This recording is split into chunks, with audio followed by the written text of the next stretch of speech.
So here's maybe a sad story about my dad. And he loved being a dad, and he loved being a grandfather. And when we had little Hopi, we stayed in Cape Town, and my dad was in Johannesburg. So it was a 1,500 kilometer distance between us. It's about 15, 17-hour drive, So I remember they came to visit us, and they stayed with my cousin at that stage in Gordons Bay. It was about 45 minutes from where I stayed, and we go to visit them, and they just want to see their granddaughter. Little Hopi was she was the cutest little thing, just this blonde little hair with this no eyebrows, because everything was white hair, cutest little doll, and she was as light as a feather, just the cutest little child. And they would hug her and kiss her, and she wasn't sure who these people were. I told her, this is my mom, this is my dad. Okay, that's nice. But my dad would cry, he would cry with joy, just to hold her and just to be around her. And it kind of breaks my heart. It broke my heart a lot, when I think of that stuff, and how little they did get to spend time with my kids, him and my mom. And my mom cried too. They loved Hope. And my mom was very glad when Lyric was born, but that's a different story for a different day. Because shortly after Lyric was born, my mom passed, so she never really got to hold her. And so my dad was a family guy. I don't think you get a more family guy than my dad. The people we spent the time with the most on weekends were family. Either them coming to us or us going to them. And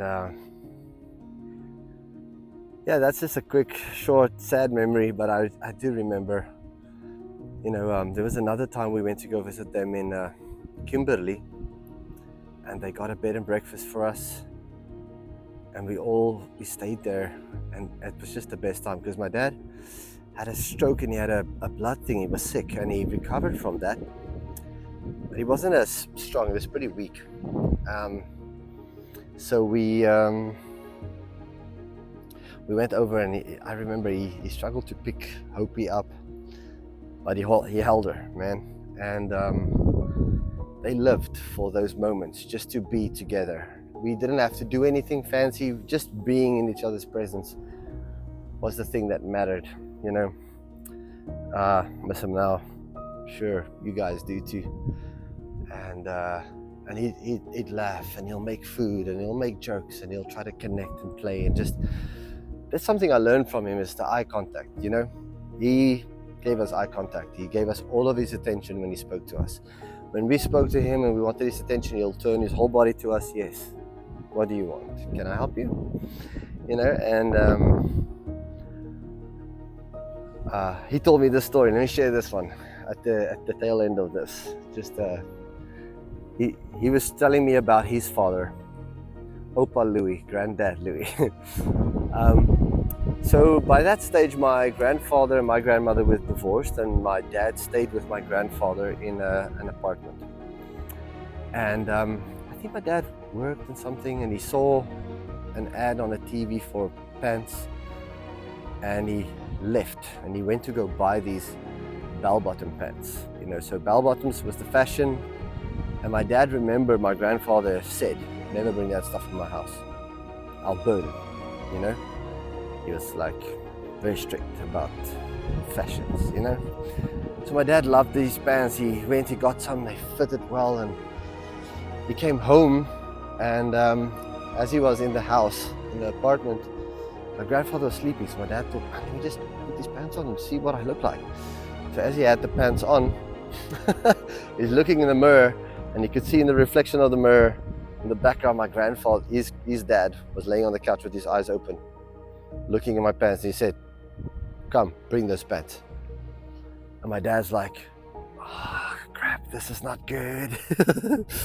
So my grandfather made him take his pants. He packed it up, he took it off, put on his other pants, he put it back in the bag, took the tall slip. My grandfather said, "Where'd you get this? Let's go." So my dad went all the way back to the shop. He came into the shop, and my grandfather's like, "Which shelf did you get this?" He's like, "You're not even gonna let me get my money back." He's like, "Which shelf did you get this?" I'm like, "Oh." So my dad just went to the shelf. It's like, "Well, it was over here." And my grandfather he said, "Which size do you think is gonna fit me?" So that was a funny memory, something my dad told me about my grandfather, and I think it could be serious, and I think I get it from them. I like pranking people like that.